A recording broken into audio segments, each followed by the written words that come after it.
Next is do some design golf to get down to those lowest possible, like lowest priority things, or sorry, least least number of differences, or the most priority things.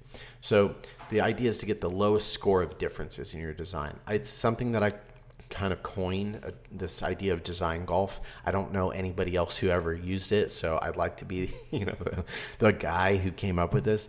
But it's like in golf, you're looking for the lowest score, right? So in design golf, you're looking for the lowest number of differences in your design. So how many points of grid? So if you have a left alignment, do all the things align on the left, or are they like different points? Do we have center as well? How many different types of fonts are we using, or typography? How many different colors are we using? And you have to ask yourself, is that new thing, that second font, that fourth font, is it doing a specific job for the customer? If not, remove it. Like, go back to something simpler. And you have to make sure that every single difference is doing a job. Otherwise, it's just fluff, and it's getting in the way of the job of the email. Cool. A couple of emails to go through that I think have some typical problems that I would recommend that you be aware of. My friends at Upplers, they do great work, and I'm sure these emails actually perform reasonably well. These are design-oriented challenges that I think make it harder for people to read your content.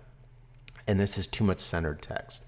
So it's not terrible here. It could be worse, and I do see it worse. One of the things that makes it okay is that this text is actually a little bit bigger than your average tiny text that you get in a lot of emails, and they are sticking to centered text, which I think is helpful.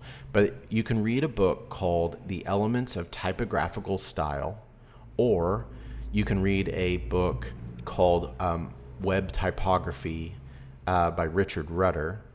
And either of those will teach you about some typographical rules. The center of all of the center of all of design is text, right? Like, is communication. Now, there are designs that are not text, but most of design is about taking text and making it readable, digestible, so that somebody can do something with it. And this is no different.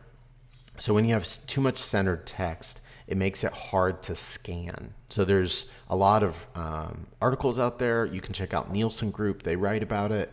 The typographical rules are there for a reason. So instead, what you can do in a situation like this is try, if you're going to do centered aligned text, try and keep it to 3 lines or less, and make your text big and plenty of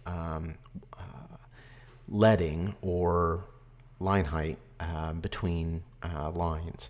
Not so much that it starts to look like separate lines, but just reduce your the amount of text that you're putting in centered. So this isn't bad, but it's something to be aware of. This is right on the edge. Next, we had some friends submit this email, and we actually accepted it because there's a lot of good things that are happening in this email. It's very clear, like nice big CTAs, etc.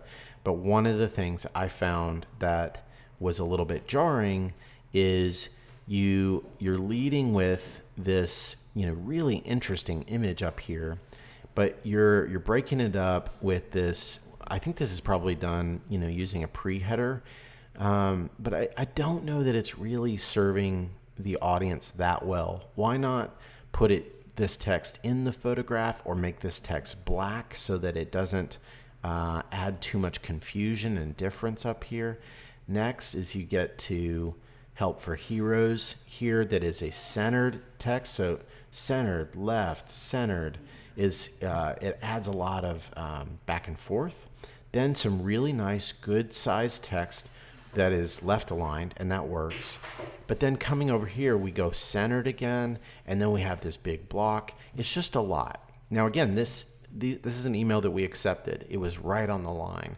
But the number of emails that have these different points of, again, like in my design golf, what I talked about is You've got, left align, center align, center align. You've got type size 1, 2, 3, 4, 5, 6, 7, probably 8. You've got colors 1, 2. So that's not too bad. Oh, sorry.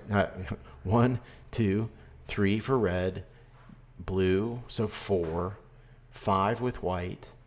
So that's pushing it. Maybe there's some ways like, why couldn't there be I understand the blue is part of the brand, but I feel like in this particular email, making this blue a very dark gray, not quite black, would have been a more effective way of keeping the email feeling really unified.